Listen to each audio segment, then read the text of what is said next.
చైల్డ్కి ఏం కంప్లైంట్స్ లేకపోయినా ఒకసారి పీడియాట్రిషియన్ దగ్గరికి ఇయర్లీ వన్స్ తీసుకెళ్ళండి. హైట్ అండ్ వెయిట్ మెజర్ చేయించండి.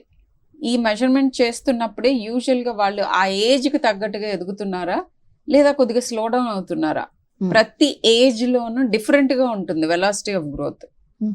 6 ఏళ్ల లోపు ఒక రకంగా ఉంటుంది, 6 ఏళ్ల తర్వాత ఇంకో రకంగా ఉంటుంది, 12 ఏళ్ల దగ్గర నుంచి 18 ఏళ్ళు ఇంకొక రకంగా ఉంటుంది. సో ఈ వేరియేషన్స్ అన్ని మనకి చార్ట్స్ లో ఉంటాయి. గ్రోత్ చార్ట్ మీద ప్లాట్ చేయటం నెంబర్ 1.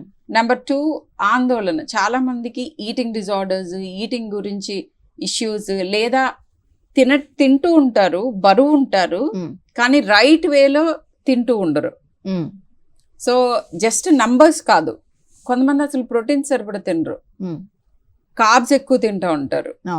అండ్ కొంతమంది అసలు ఈ కొద్దిగా ఎదుగుతున్న పిల్లలు, కొంచెం ఎక్కువ ఎడ్యుకేటెడ్ పేరెంట్స్ ఏంటంటే టూ మచ్ ఆఫ్ ప్రోటీనే ఇస్తూ ఉంటారు, ఫైబర్ ఇవ్వరు.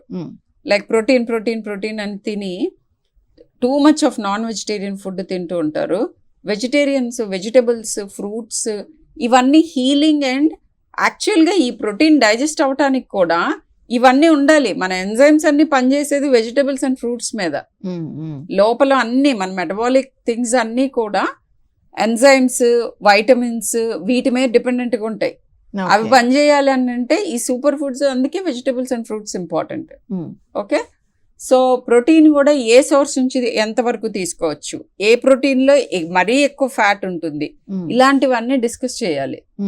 సో మీరు ఇయర్లీ వన్స్ వెళ్ళినప్పుడు మీ బరువు హైటే కాకుండా ఆ హైట్కి తగ్గ బరువు ఉన్నారా లేదా, ఊబకాయంలోకి వెళ్తున్నారా, తక్కువలో ఉన్నారా. కొంతమంది హైట్ పెరుగుతూ ఉంటారు కానీ వెయిట్స్ పెరగరు.